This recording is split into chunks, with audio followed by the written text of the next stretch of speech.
Do you ever look around your home and just see chaos everywhere?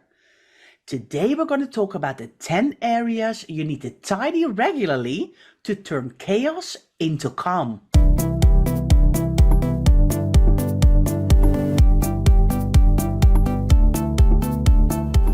You're listening to the Declutter Hub podcast, bringing you tried and tested, no-nonsense tips and advice from the leading experts in decluttering and organising your home.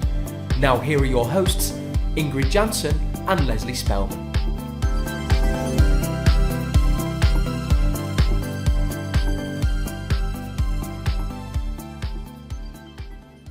Hello and welcome listeners, I'm Ingrid. And I'm Leslie. If you've been listening in for a while, thank you so much for being here. We appreciate you. And don't forget to hit that follow button in your podcast player if you don't want to miss our weekly episodes. And if you're brand new to the Declutter Hub podcast, welcome. Thank you for being here and for listening to us. Now, Leslie, today we've got a nice podcast, don't we? We do. It's our 10 thing. 10 things is back for 2023, Ingrid. So if anybody's not listened to one of our 10 things podcasts, we give you 10 areas, sometimes a little bit left field. We try to do ones that you might not have thought about of things. And today we're tackling 10 areas in your home you need to tidy regularly. I know, because after the decluttering, categorizing, organizing, storage, finding the right place, you need to maintain areas in your house so it doesn't fall back and it becomes a massive decluttering thing again. You need to make sure that you tidy up after yourself. Now, we like to call this resets, but I think tidying really resonates. I think people know what we mean when we say tidy. Yes, well, I hope that they do. But anyway, I hope that they do. I think there are certain areas. What we're going to home in on today are certain areas where they just build and the clutter kind of breeds, and then they're just like they look like a whole jumbled mess. And I think that's the areas that we're going to focus on, and also the things that are going to make a difference to what you do going forwards. So without further ado, Ingrid, let us get cracking with our number one. Yes, I think that's the bane of a lot of people's lives. It's coats and shoes. What is it with other people that live in my house that cannot hang up their coat, but fling it on the banister somewhere, on a chair somewhere, drop their shoes somewhere? It's like, let's just, Yeah, we're already getting stressed out by the whole situation. So I think when we're talking about coats and shoes, what we're talking about is that kind of gathering place that's quite often by your front door, in your hallway. If you have a back entrance to your house, it might be in there. And what happens is people gather shoes and gather coats from elsewhere sometimes, if you've got them in your house. And then all of a sudden they get hung up if you're lucky, or on the floor if you're not so lucky. And then it starts to build, and the pile of coats or pile of shoes just seems to grow. And every now and again, we need to do a little reset and put some of the coats back where they belong. Now, sometimes you may not have a second place in your home for coats. It might be just that one place, in which case you've got to really keep on top of it. And sometimes it's just about a general tidy. Think about that containerization when it comes to shoes. What can I do? Can I put them, rather than having them all randomly placed, can I use like a trug and throw them in, for example? Can I use a shoe rack? Is that going to help me? Are there any coats that are outgrown if you've got children? We see that all the time, and they tend to get buried right underneath, don't they, Ingrid? I have the perfect example for you. What happened into my house recently, Leslie? Max had lost his body warmer, a very nice one. So when he said, "Oh, I can't believe it, I might have left it at music, or I might have left it at Scouts, and I don't know where it is," I was like, not impressed, let me tell you, because this was a very nice body warmer, not a cheap one, a nice one. And I was like ranting away a little bit. So he actually went back to all the places and found it and came home and said, I can't find it anywhere. And then I did a tidy up of our coats. What comes under from like 3 coats of me and my husband? Max's body warmer, because he hung it up at the wrong place, because they've got their own hooks on the bottom, so they're lower. And he, for some ever reason... That's not really going to work anymore. That might have worked when he was 7. He's now 6'1", Ingrid. I don't think he needs the lower hooks anymore. Have you not moved on from that? You know what I mean?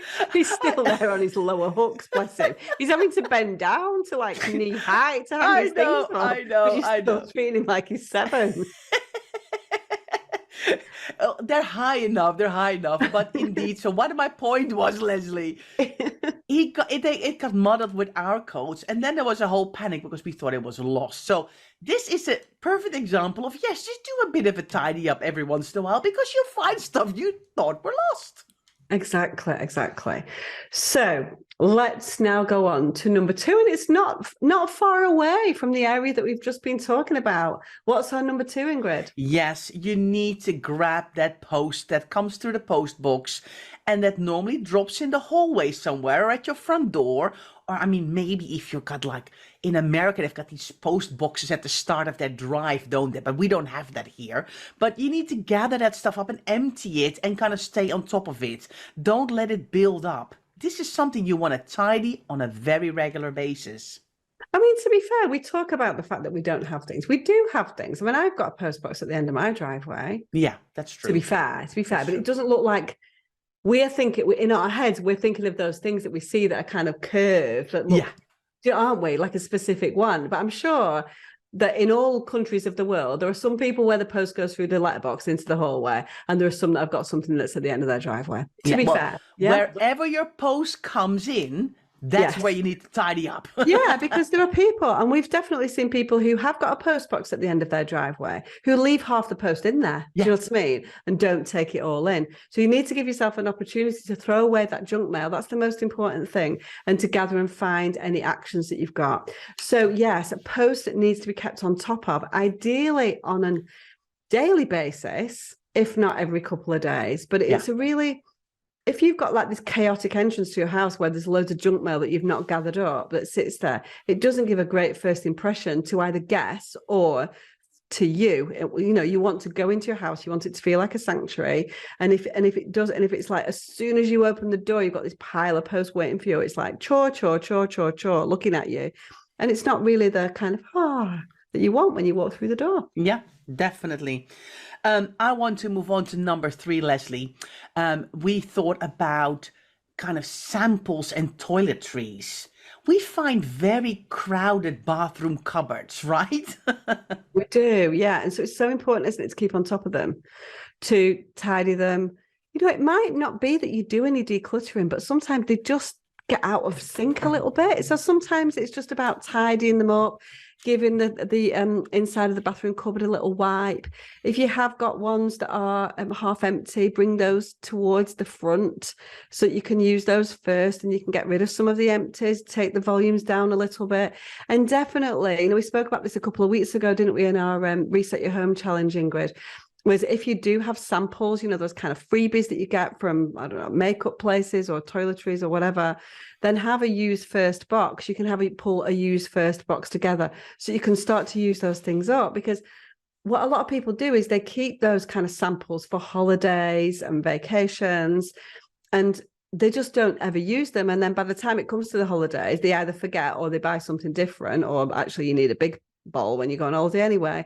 And they just don't get used and they're wasted. So you need to have a process, don't you, for those freebies? Yeah, and I think as well, what happens sometimes is that when there's a lot of people that use the shower, you kind of like, what are all these bottles doing here? I mean, I found one recently. I bought a specialty shampoo for Anne, and she used it a couple of times and just didn't like it. But she forgot to tell me. And suddenly I'm like, Anne, what's this bottle doing in the shower? She said, Mommy, I actually don't like it at all. And I said, okay, well, next time tell me. But for now, let's just take it out of the shower, because if it's half used and you don't use it anymore, we're not going to miraculously suddenly start using this product by somebody else. Exactly. So let's either see if we can, give it away in oleo, or we need to maybe empty it so we can recycle the bottle. Let's see how much is in there.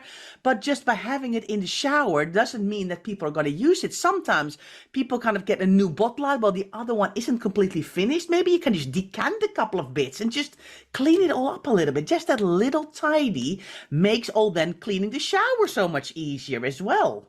It absolutely does. So samples and toiletries, a bit of a big problem, aren't they? So a little bit of lining up, a little bit of decluttering, a little bit of decanting, a little bit of wiping surfaces really does make a whole load of difference. It's something that you see every single day. And so it's something that's really going to enhance your well-being. Now, Ingrid, I'm going to talk about something that's not applicable to everybody, but it is applicable to some people. Thankfully, I mean, maybe shouldn't be thankful because that's quite mean. It doesn't apply to me anymore, which is to have to tidy toys. Ingrid, you're not in the toy world. You've got a bit of residual toy going on, a bit of Lego, but you're not really in the throes of plastic toys, are you? I know. I do love a toy declutter though, Leslie. When my clients come to me and say, Ingrid, we're doing the toys, I'm like, yes, bring it on. I never liked it. Never liked it. I know you didn't. I just really like it. But I think, the thing is, when the children are little, it feels like a thankless task because it goes awry so quickly because the kids just like pull out different bits and they're like, I've just organized the Legos and the puzzles and the animals and they're all in different boxes. But they're like, but I want to have my animals in my own made Lego farm, and then everything gets muddled again. But I think just tidying it a little bit daily will really, really help you.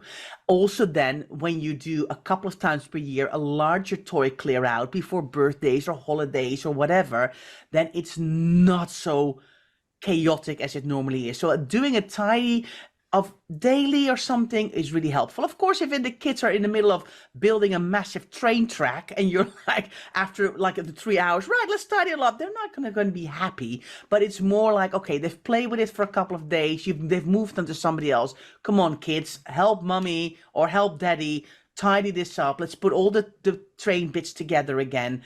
And that will really, really help you. I did have patience at one point with my children. Sometimes I feel like I was never the mother of young children. Do you know what I mean? Because I look and think, well, I would not be wanting to do that anymore. So maybe I just gradually kind of got out of it a little bit. But yeah, I don't think I wasn't really good at letting things sit for 4 or 5 days. I think I'd be like, okay, we need to tie that away now. But my children don't appear to be scarred for life, so we're okay. But yeah, you definitely need to keep on top of toys. And I think it's really important for them to see what's going on so that they can start to think about the fact that they've got to let things go. The thing that you were talking about, Ingrid, where you do a bigger declutter a couple of times a year. It's so important to cement those ideas of you can't just get all the time, that you've got to give things, from a decluttering and a space perspective, and also from being kind to other people and passing things on perspective. Yeah. So really important to keep on top of those toys. But I think anybody who has young children will already be doing some version of tidying their toys every day because it's completely. I know, it's just like putting the pencils together, right? Or when they've been like doing arts and crafts, and you definitely want to tidy that away. I mean, you never want to leave any glitter or glue unattended when there's small hands. When it gets quiet, there's trouble. But yeah, just do a bit of a tiny little bit, and it will help you loads in the future. Now, another left fielder, Leslie, for our 10 areas to tidy. Now, number 5 is just take some of the empty hangers out of your wardrobes. Don't let empty hangers clutter up your rails. Yes, it's really important. Now, sometimes we don't have anywhere to put these hangers. And so sometimes it's more about tidying them up and putting them to one side of your wardrobe. If you have the opportunity to take them out of your wardrobe and put them in an ironing basket, put them in a laundry room, if you're lucky enough to have one, a utility room, then that's super useful. But what you don't want is odd hangers interspersed within your clothing, because it kind of messes up your clothing. You need to have those hangers for when you're doing your ironing and all those kind of things as well. And so tidying the hangers, because they become a little bit awry, don't they? They kind of, depending on how you take things off hangers, some people kind of like pull the things down and then the hangers go a little bit skew-iff. And so you really need to keep on top of those hangers. I think it's really important. When we see wardrobes all the time for clients, don't we? The most messy wardrobes that we see are not that messy once we've taken out the empty hangers. They look messy because of all the empty hangers, don't they, Ingrid? Oh, yeah. And the thing is, they get kind of crossed on the wire as well. So then you try to get another one out, but you can't because there's an empty one blocking the other one. Or it's just gone. I don't know. It's really creates the fact that you've got too many hangers on there. The rail is too full. And then you can't even look through what you have, because you can't move the clothes at all because all the empties are just blocking that. So it has to do with visibility as well. Exactly. You know, we're big into taking away barriers, aren't we? And so if we think about the empty hangers, there's lots of barriers in there, Ingrid. So it's a barrier to stop us from doing the ironing because we've not got the hangers in the place that we need them. It's a barrier to us getting our clothes out because it's more awkward because things are crossed over and you've not got any space. The clothes have got no space to kind of move along the rail a little bit. So all these barriers stop us from doing what we need to do on a daily basis. So just get into the habit of looking at those, probably on a weekly basis, I would say, would be more than sufficient, and either taking the hangers out if that's possible or pushing them to one side of the rail so you know what's empty and what's not empty. I love it. So let's go for a break, and then after the break, we'll come back with 5 more areas we think you should tidy regularly. Hi, just a little break from this podcast episode to ask you a favor. If you love tuning in every week to listen to us talk all things clutter, then we would appreciate it so much if you could take 5 minutes out of your day to leave us a review. You can do it in your podcast player or on our website. It helps spread the word so that other people can kickstart their decluttering journey too. Hello everyone, welcome back. We are talking about the 10 areas you need to tidy on a regular basis. Before the break, we've talked about the first 5. We are continuing with our list. So let's talk about number 6, Leslie. Yeah, now depending on how organized you are and how on top of things, this might be a bigger job than it might seem. So I'm going to go for filing tray. So, or wherever you keep your paperwork that you're going to action. And so I think, you know, that kind of in tray almost needs to be sorted out on a regular basis. The reason why it needs to be sorted out on a regular basis is because you need to determine what needs to be done, what actions need to be taken, what needs to be filed, and what needs to be shredded. And so you've got a good handle on your life admin. And so it's really important to, you know, we don't have to organize the filing tray every single day. You know, we talk about the fact that we want to get the post from behind the door every day, and then we go into the kitchen, we do a little bit of recycling, and then we just dump the stuff in our filing tray and we tackle it probably on a weekly basis. Well, that's what I do anyway. You know, sometimes people might get away with fortnightly, but mostly it's on a weekly basis. But it's important to keep on top so you feel in control of what needs to be done. So helpful to do this because as soon as you lose sight of the paperwork, it all gets muddled in your head. It's really strange how that works, but it's like, yeah, there was a bill somewhere, and did I pay? Did I not? I don't remember. And when you just once a week just sit down for an hour and do a little bit of life admin. I mean, Leslie, we've got a whole course about life admin in our membership. That's how important it is. But once you get on top of that, your whole life starts to run more smoothly. And that's why we have chosen it as one of the areas you need to tidy regularly. You can't leave paperwork because if you don't action paperwork, you will get reminders and you will get letters and more emails. And more, you're just creating more work for yourself if you don't do it. And are you practicing what you preach, Ingrid? Yes, I do, Leslie. Really, honestly, you absolute fibber. Before she came on this podcast,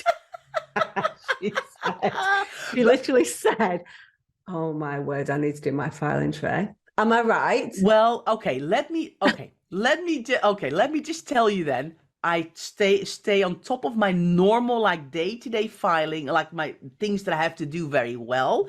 But I have indeed a little bit of a backlog of putting it in my filing system. Yeah, that's because your filing system's rubbish, Ingrid. I told you this. Too many barriers with those lever arch files. Oh, I love my lever arch. I'm gonna immediately now just move on to the next bit because otherwise we're gonna go off on a massive tangent. Number 7 on our list is the junk drawer. Yes, I can't believe you just shut me down when I was saying something very valid that our listeners would have liked to hear.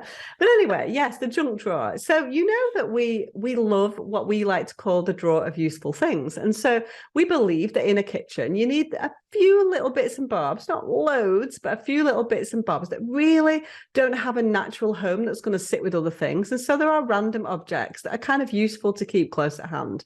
And that's what we like to call our drawer of useful things, or often it's known as a junk drawer. And so we think that even if you have, whether it's a junk drawer, whether it's a drawer of organized things, it needs to be gone through regularly to make sure that there's things not gone into there that shouldn't be in there. Everything that's in there needs to be organized, containerized, and useful, I think.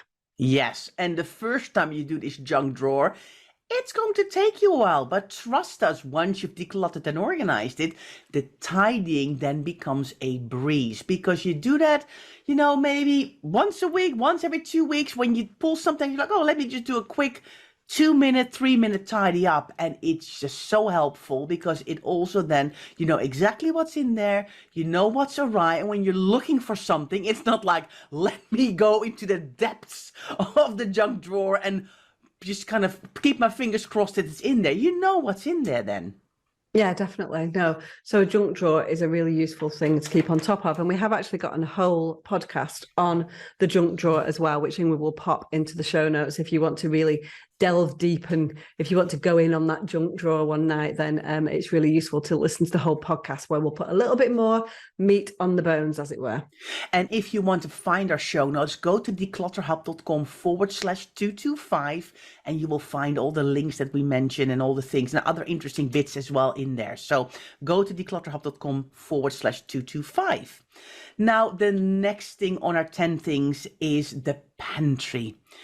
Give your food cupboard your kind of your pastas, your rices, your tins, your kind of all the things that live in it that are not really like fresh food. You want to give your pantry a regular tidy up.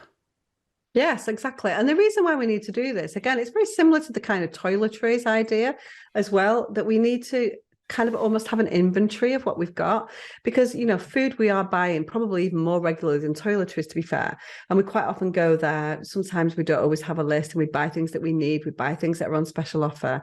And what we need to do is we need to have an idea of what we've got, so we make sure that we're not overbuying, and also so that we can start to meal plan around the things that we have got. And you're only going to do that if you've got that kind of that overarching view of exactly what you've got. And the way to do that is to go into that food cupboard, to tidy it up with regularity, to make sure that you're using, even if you get to, pasta, sometimes you don't always get to right to the bottom, but you have a few little bits of pasta left, just do a meal. You might not be ideal, but put 2 or 3 different types of pasta together and get rid of those kind of half empty bags and things like that.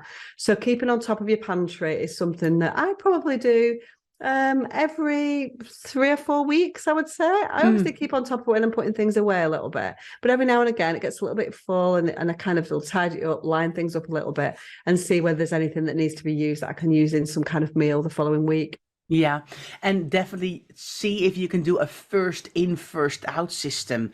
Now, this is something I learned when I was training to work in hotels.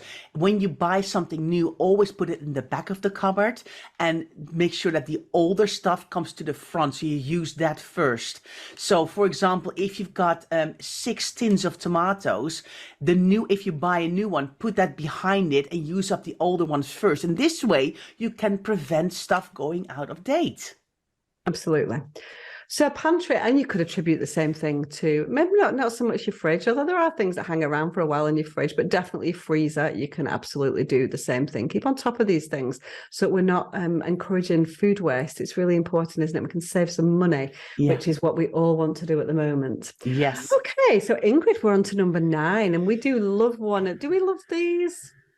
We think they're necessary in some houses. We don't really have one, but we know loads of people have got one, and we know in order for them to be sensible, you have to tidy them up all the time. So Ingrid. Yes, it's the gift cupboard. If you are a person who, when they go out and see something, think, oh, that would be a perfect gift for my aunt or my sister or my mom or my brother-in-law or whoever it is, and you buy it, you have to have a place somewhere in your house where you collect all these things. Because if you put it in random places, you will not remember that you've bought something for somebody, and then later you go, I thought I had a gift, and now, but it's somewhere out there. So you need to create a gift cupboard somewhere, but it also means that regularly you need to tidy up this gift cupboard, because then you remind yourself what you've already bought, and things don't linger in there for months or sometimes even years. And of course, the longer they're in a cupboard, the worse state they're gonna get. I think you're right. It's about this inventory. A lot of this tidying serves, yes, of course, it serves to tidy up and take the chaos away, but it stops overbuying, doesn't it? It stops. Yeah. It means that you can use the things that you have bought to good purpose. And so I think it's a lot of it is all about those reminders. And so a gift cupboard is a perfect example of that. A gift cupboard, again, we've done a whole podcast on gift cupboards as well. So do check that out if you want to delve a little bit more deeply on gift cupboard and what exactly are we talking about when we mean a gift cupboard. So some people have them, some people don't. And if you do, then you need to keep on top of it on a regular basis. Yes. Now let's move on then to our last area that we think needs to be tidied on a regular basis. And that is your handbag or your work bag. Yes. Because we don't have to throw a load of junk in there, do we, during the course of a day? Do you know what I mean? We just throw everything in, don't you? Can all manner of random things, bit of sweets, a few tissues, some makeup, all these things in women's handbags anyway. Work bags are even bigger culprits because there's papers and files and all that kind of stuff. And we really need to make sure that we keep on top of things so the things that we put into our work bag comes out and get utilised. Because, you'll have a pack of mints that you put in your bag and they'll sit in there for 18 months. And then by the time the 18 months, you don't want to eat them again. And so it's really important. The same with makeup is a big one. People put makeup in their bags and then by the time they get round to it, to seeing it again from coming from the depths of the bag, then you think, oh, that looks a bit manky. I don't want to use that. And then it's just wasted, isn't it? Yeah. Yeah. And I think, it's change, it's receipts, it's parking tickets. Anything you can think of ends up, and also in work bags, a lot of snacks and foods, and maybe, what I see a lot here in London is when people commute, they go to the train or the bus on their trainers, but then they've got like their work shoes in their bag. And, sometimes they're in there for ages, but the work shoes need a bit of love, care, and attention as well at some point. But because they're in the bag, you just keep dragging it back and forward, and the bags can get really heavy as well. Yeah, definitely. So yes, the last one on our list, Ingrid, handbags or work bags. I like our 10 things list. I think that's a cool list that's going to give people a little bit of food for thought. I think there's an element of making things look tidier in there. And there's an element in having an inventory of what you've got. So you remind yourself of what you've got so you can start to use these things and you don't overbuy.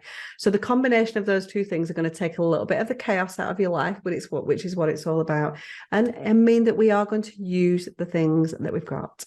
So tell us, we would love to know, what are you going to tidy up this weekend? Have we inspired you to take action? Let us know in the show notes. Share a comment with us, declutterhub.com/225. We would love to know, or maybe you can share in our Facebook group. Tell us what you're going to tidy. Maybe you found something else. You think, well, I was listening to your 10 things, but something else completely else popped into my head that I'm going to do. We would love to see and hear what your action is all about. And next week, we, of course, are back with a brand new episode. And we're going to be talking about helping others to declutter or others helping you. Ooh, I can't wait. So we'll see you then. Thanks so much for listening to the Declutter Hub podcast. Don't forget to subscribe to us in your podcast player so you don't miss an episode, and we'll see you next week.